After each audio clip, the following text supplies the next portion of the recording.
જય શ્રી રામ મિત્રો, નમસ્કાર, પ્રણામ, સ્વાગત છે તમારું આપણી ચેનલમાં।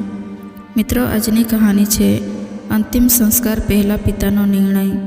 સુમનભાઈ પત્નીના અંતિમ સંસ્કાર કરી સગા સંબંધીઓ સાથે ઘરે આવ્યા કે તરત હિતેશ બોલ્યો, પપ્પા હું હવે નીકળું, મારે રાત્રે લંડનની ફ્લાઇટ છે। એમ પણ જે થવાનું હતું તે થઈ ચૂક્યું છે, એના પાછળ સમય બગાડવો વ્યર્થ છે। દુઃખના સમયે દીકરાના મોઢે આવા શબ્દો સાંભળી સુમનભાઈને ઘણો આઘાત લાગ્યો, પરંતુ એ હિતેશને રોકી પણ નહોતા શકતા। બધા સગા સંબંધીઓ પણ હિતેશની આ વાતથી હેરાન હતા કે પોતાની સગીમાં અવસાન પામી છે અને દીકરો આવું કેવી રીતે બોલી શકે। સુમનભાઈના પત્ની લીલાબેન 48 વર્ષની વયે ગઈકાલે જ અવસાન પામ્યા। એમને બ્લડ પ્રેશરનો પ્રોબ્લેમ હતો। રોજની માફક રાત્રે દવા ગળીને ઊંઘી ગયા અને બીજા દિવસે સવારે ઉઠ્યા જ નહીં। સુમનભાઈને 2 દીકરા હતા। હિતેશ મોટો દીકરો હતો અને જીગર એનો નાનો ભાઈ હતો। માના અંતિમ સંસ્કારમાં જેમ તેમ કરીને હિતેશ તો ઇન્ડિયા આવી ગયો, પરંતુ જીગરને એના મમ્મીના અંતિમ સંસ્કાર માટે પણ સમય નહોતો। જરૂરી મીટિંગનું બહાનું કાઢી જીગર ન આવ્યો। સુમનભાઈએ બંને દીકરાઓને સારી રીતે ભણાવ્યા અને સારું જીવન આપ્યું। અભ્યાસ પૂરો થતાં હિતેશ લંડનમાં શિફ્ટ થઈ ગયો, ત્યાં જ નોકરી લાગી ગયો। લગ્ન યોગ્ય થતાં હિતેશ રજાઓ લઈને ઇન્ડિયા આવ્યો અને લીલાબેન તથા સુમનભાઈએ સરસ રીતે લગ્ન કરાવ્યા। લગ્ન થતાં જ એ એની પત્ની સાથે લંડન રવાના થઈ ગયો। મોટા ભાઈના વાદે જીગર પણ લંડન જવા માંગતો હતો।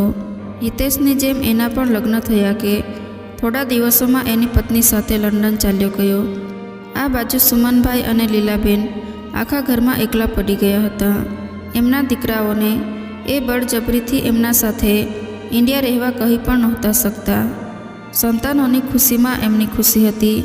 એમના સાથે એક નોકર રહેતો હતો જેનું નામ જીવણ હતું, પરંતુ બધા એને પ્રેમથી જીવો કહીને બોલાવતા। જીવો એકદમ સીધો અને સાફ નિયતનો વ્યક્તિ હતો।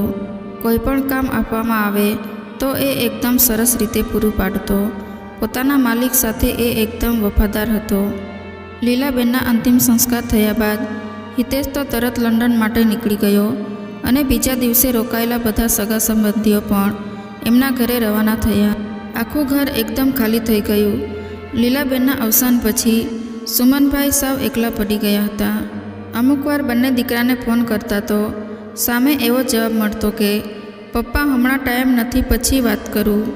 સંતાનોને હવે પોતાના પિતા સાથે વાત કરવાનો સમય પણ નહોતો। ક્યારેક એકલા કંટાળીને ફોન કરતા અને કહેતા કે તમે બંને ઇન્ડિયા આવી જાઓ, આપણે સાથે રહીએ।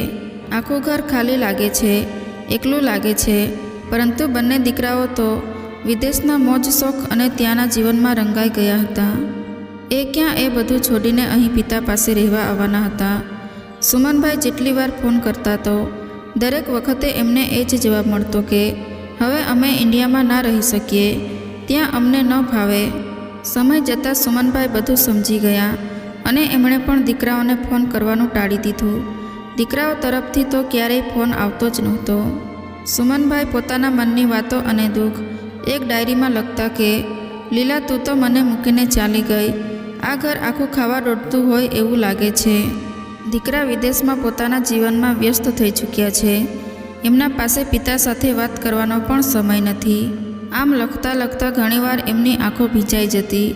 અમુકવાર કંટાળી જતા તો ક્યારેક એમના પાડોશમાં રહેતા અસિતભાઈ સાથે બેસતા, થોડી વાતો કરી મન હળવું કરતા। આ રીતે ઘણા વર્ષો વીતતા ગયા અને સુમનભાઈ વૃદ્ધ થઈ ચૂક્યા હતા। એમની ઘરડી આંખોમાં હવે પહેલાં જેવું તેજ નહોતું અને જીવવાની કોઈ આશા પણ નહોતી રહી। એક દિવસ અસિતભાઈ સાથે બેઠા બેઠા વાતો કરતા હતા કે અચાનક સામેથી એમનો નાનો દીકરો જીગર આવતો હોય એવું દેખાયું। પહેલાં તો એમને એમની આંખો પર વિશ્વાસ ન થયો, પણ નજીક આવતા ખબર પડી કે આ તો જીગર છે। સુમનભાઈ પોતાના દીકરાને જોઈને બધું દુઃખ, બધો ગુસ્સો ભૂલી એને ભેટી પડ્યા। ઘણા વર્ષો બાદ દીકરાને જોઈને ખુશીથી એમની આંખો ભરાઈ આવી। જીગર બોલ્યો, પપ્પા હું તમને લેવા આવ્યો છું, હવે તમારે અહીં એકલા રહેવાની કોઈ જરૂર નથી। તમે હવે મારા સાથે લંડનમાં રહેશો। તમે આ ઘર અને જમીન વેચી નાખો, હવે આ બધું કશું કામનું નથી. પાડોશમાં રહેતા અસિતભાઈ અનુભવી પ્રોપર્ટી ડીલર હતા. તો એમણે કહ્યું, સુમનભાઈ, આ સમયે જમીન વેચવી નુકસાનકારક નીવડી શકે છે. હમણાં તમને તમારી જમીનનો સારો ભાવ નહીં મળે. સુમનભાઈને અસિતભાઈની વાત યોગ્ય લાગી અને એમણે જમીન તથા મકાન વેચવાનું પડતું મૂક્યું. એ ઘરમાં એમની યાદો હતી, એમની પત્ની સાથે વિતાવેલા અમૂલ્ય ક્ષણો હતા. લગ્ન થયા બાદ ગામડેથી જ્યારે શહેરમાં આવ્યા ત્યારે એમના પાસે કશું નહોતું. ઘણી મહેનત કર્યા બાદ એમણે એ ઘર બનાવ્યું હતું. આ રીતે અચાનક એને વેચી નાખવું એમને યોગ્ય પણ ન લાગ્યું. જીગર બોલ્યો, ચાલો પપ્પા, ફટાફટ તમારો સામાન પેક કરો, પછી આપણે તરત રાતની ફ્લાઇટ માટે નીકળીએ. જીવાએ બધું પેકિંગ કરી દીધું અને આખું ઘર જીવાના હવાલે કરી સુમનભાઈ લંડનની ધરતી પર રહેવા નીકળી ચૂક્યા હતા. મનમાં ઘણી ખુશી હતી કે હવે વધ્યું ઘટ્યું જીવન દીકરા સાથે પસાર થઈ જશે. પરંતુ ઘણીવાર એવું બને છે કે જેવું દેખાય છે એવું હોતું નથી. લંડનમાં આવ્યા બાદ વહુ દીકરો નોકરીએ ચાલ્યા જતા અને ઘરનું બધું કામ તથા બાળકોની સંભાળ રાખવી પણ સુમનભાઈને સોંપી દેવામાં આવ્યું. પોતાના ઘરે એક ચાનો કપ પણ ક્યારેય ન ધોયો હોય એવા સુમનભાઈ અહીં દીકરાના ઘરે આખા ઘરનું કામ કરતા. પરંતુ ઘરનું શરીર પણ ક્યાં સુધી સાથ આપી શકે. વધારે પડતા કામ કરવાના કારણે સુમનભાઈ બીમાર રહેવા લાગ્યા. પોતાના રૂપિયા બચાવવા જીગર મેડિકલમાંથી દવા ગોળીઓ લાવી આપતો, પરંતુ એનાથી કોઈ ફરક નહોતો પડતો. છતાં બીમાર રહીને પણ સુમનભાઈ બધું કામ કરી લેતા અને બાળકોને પણ સંભાળતા. હવે તો દવા માટે પણ એમના દીકરાની વહુ લેખા બોલતી કે અહીં લંડનમાં દવાઓનો ખર્ચો વધારે હોય છે અને તમારા પાછળ એટલા રૂપિયા ખર્ચ કરવા અમારા માટે શક્ય નથી. ક્યારેક સુમનભાઈ એમ કહેતા કે મને ઇન્ડિયા પાછા જવું છે, તો લેખા ખૂબ ગુસ્સે થઈ કહેતી, મફતમાં નથી જવાતું ઇન્ડિયા, ઘણા રૂપિયા જોઈએ ત્યારે જવાય. આવું સાંભળી સુમનભાઈ ચૂપ થઈ જતા. સુમનભાઈ ઘરડા થઈ ગયા હતા એટલે પહેલાં જેટલું કામ નહોતા કરી શકતા અને બીમાર પણ વધારે રહેતા હતા. માટે જીગરને હવે એના પપ્પા બોજ લાગવા લાગ્યા. જીગર એકવાર હિતેશને ફોન કરીને કહે છે કે તું પપ્પાને લઈ જા, તારા પણ પપ્પા છે, હું એકલો શું કામ બોજ સાચવું. જવાબ આપતા હિતેશ બોલ્યો, તું તારા જાતે મુસીબત લાવ્યો છે તો તું જ સંભાળ, મારે એમાં કોઈ લેવા દેવા નથી. આમ કરી એણે ફોન મૂકી દીધો. એક દિવસ લેખા આવી અને સુમનભાઈને કહ્યું, ચાલો પપ્પા, ઠંડી વધારે છે તો હું તમને સ્વેટર લઈ આપું અને તમારા પાસે કપડાં નથી તો નવા કપડાં પણ ખરીદી લઈશું. લેખાની આ મહેરબાની સુમનભાઈના ગળે ન ઉતરી. તે છતાં એના પર વિશ્વાસ કરી એ લેખા સાથે એક મોટા મોલમાં જાય છે. મોલમાં અંદર જતાં લેખા બોલી, પપ્પા, હું મારું નાનું પર્સ ભૂલી ગઈ છું જેમાં મારા કાર્ડ, પૈસા અને ફોન હોય છે. તમે અહીં જ બેસો, હું ફટાફટ ઘરે જઈને પર્સ લઈને પાછી આવું છું. એના વગર ખરીદી નહીં થઈ શકે. વહુની વાત માની સુમનભાઈ ત્યાં મોલમાં એક જગ્યાએ બેઠા. રાહ જોતાં જોતાં મોલમાં બધે ફરી ચૂક્યા અને લગભગ કલાક થવા આવ્યો, પણ લેખા ક્યાંય દેખાઈ નહીં. સુમનભાઈ તો લંડનના વિસ્તારથી એકદમ અપરિચિત હતા તો જાતે ઘરે પણ નહોતા જઈ શકતા. રાહ જોઈને છેલ્લે મોલની બહાર એક બાકડો હતો, ત્યાં બેસીને લેખાની રાહ જોવા લાગ્યા. આમને આમ રાત થવા આવી પરંતુ લેખા પાછી ન આવી. સુમનભાઈ હવે વહુની ચાલાકી સમજી રહ્યા હતા કે મને જાતે કરીને તરછોડવામાં આવ્યો છે.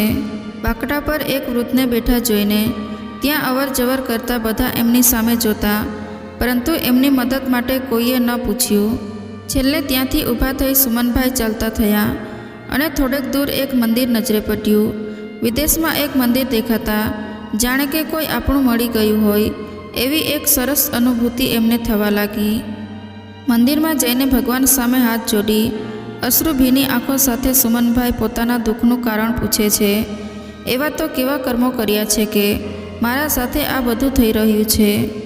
મારી પત્ની લીલાને છીનવી લીધી, મારા દીકરાએ મને અહીં લાવી નોકર બનાવી દીધો અને હવે આ વિદેશની ધરતી પર લાવી મને ભટકતો કરી દીધો. હે પ્રભુ, તું આવા કેવા દિવસો બતાવી રહ્યો છે. મંદિરનો પૂંજારી આ બધું જોઈ રહ્યો હતો. એ તરત સુમનભાઈ પાસે આવીને એમને શાંત કરાવે છે. પછી સરસ રીતે ભોજન કરાવી બધું પૂછે છે. સુમનભાઈ પોતાના મનની બધી વાતો, બધું દુઃખ એ પૂંજારીને સંભળાવે છે.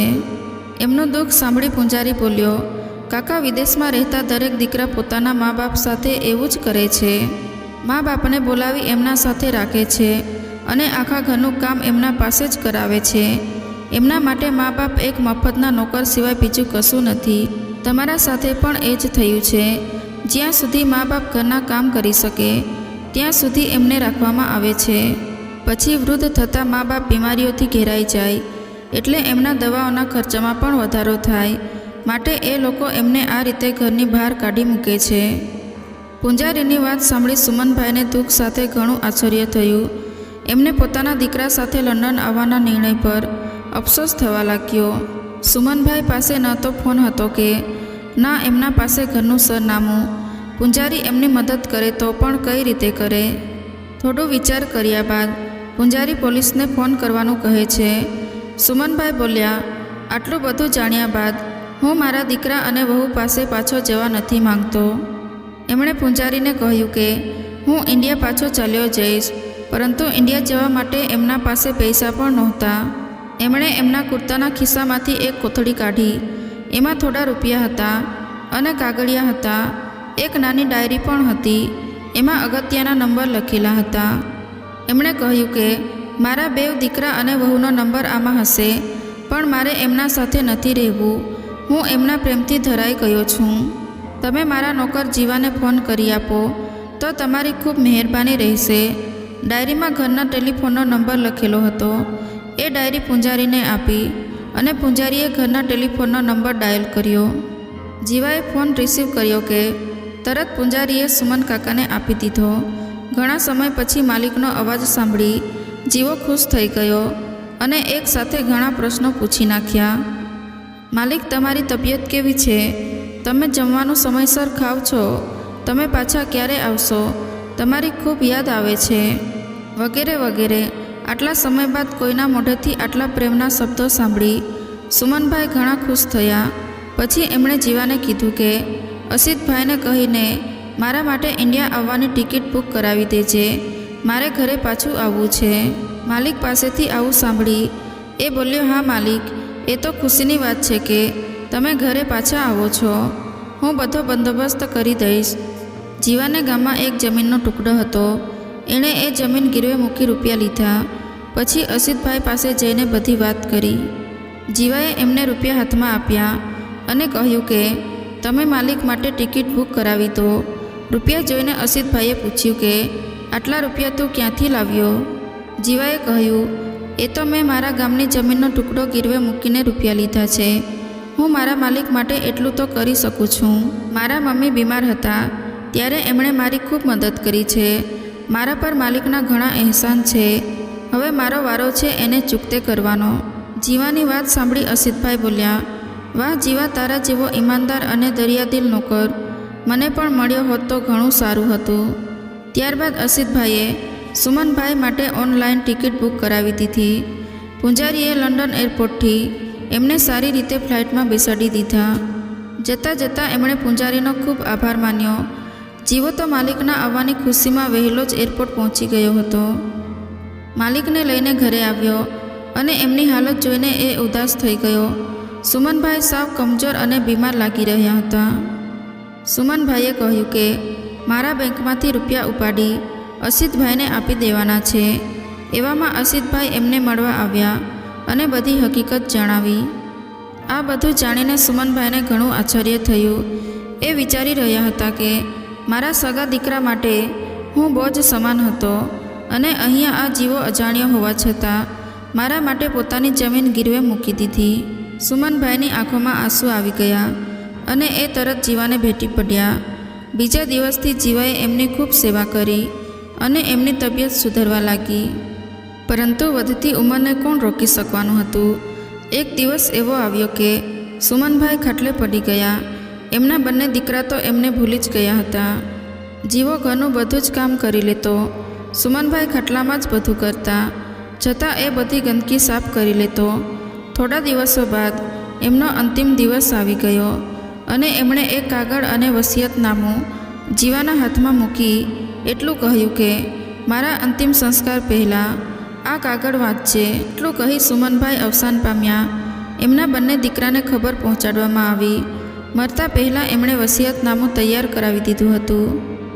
બંને દીકરા આવ્યા અને જીવાએ પેલો કાગળ અસિતભાઈને આપ્યો. અસિતભાઈએ સુમનભાઈની ઈચ્છા પ્રમાણે અંતિમ સંસ્કાર પહેલાં એ કાગળ વાંચવાનું શરૂ કર્યું.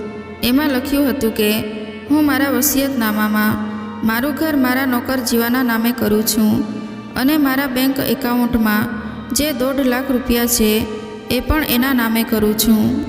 આટલું સાંભળી બંને દીકરાઓની આંખો ફાટી ગઈ, પરંતુ આ સમયે સગા સંબંધીઓ વચ્ચે કંઈ બોલી શકે તેમ નહોતા. આગળ લખ્યું હતું કે વસિયતનામામાં મારી પત્ની લીલાના બધા ઘરેણાં મારા બંને દીકરા અને એમની વહુઓને સરખા ભાગે નામે કરું છું. એવી મારી પત્નીની ઈચ્છા હતી. બાકી મારી કોઈ પણ સંપત્તિ પર મારા બંને દીકરાઓમાંથી કોઈનો હક નથી. હું બધી સંપત્તિ જીવાના નામે કરું છું. મારા અંતિમ સંસ્કાર પણ જીવાના હાથે થવા જોઈએ. ભલે એ મારો સગો દીકરો નથી, પરંતુ એને મારા બંને દીકરાઓ કરતાં પણ વધારે માનું છું. મારો સગો દીકરો ન હોવા છતાં એણે મારી સેવા એક માની જેમ કરી છે. જે રીતે એક માતા પોતાના દીકરાની સાળ સંભાળ રાખે છે, એમ એણે મારી સેવા ચાકરી કરી છે, એ પણ નિસ્વાર્થ ભાવે.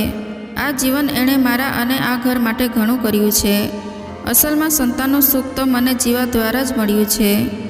મારા સગા દીકરા જેઓના શરીરમાં મારું લોહી છે, જન્મથી લઈને મોટા થયા ત્યાં સુધી એમના દરેક સપના પૂરા કર્યા. સારી રીતે અભ્યાસ કરાવી એમના પગ પર ઊભા થઈ શકે એટલા સક્ષમ બનાવ્યા. અને અત્યારે એ જ મારા પોતાના દીકરા મને સાથે રાખવા તૈયાર નહોતા કે મારા સાથે રહેવા પણ તૈયાર નહોતા. એમના માટે તો હું એક બોજ સમાન હતો. કાગળ વાંચતા વાંચતા અસિતભાઈ અને જીવાની આંખમાં આંસુ આવી ગયા. અંતિમ સંસ્કાર માટે આવેલા સગા સંબંધીઓ પણ અમુક લોકો રડી પડ્યા. કાગળમાં છેલ્લું વાક્ય લખ્યું હતું કે હું પ્રાર્થના કરું છું કે મારા જેવા દિવસો મારી સંતાનોને ન જોવા પડે. વકીલ પણ હાજર હતા.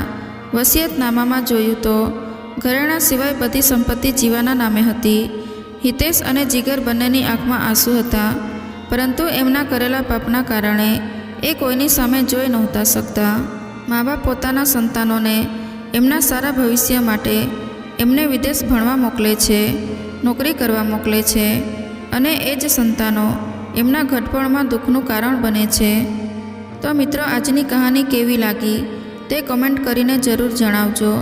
અને વિડીયો પસંદ આવ્યો હોય તો લાઈક શેર કરી ચેનલને સબસ્ક્રાઈબ જરૂરથી કરી લેજો. જય શ્રી રામ, જય શ્રી કૃષ્ણ.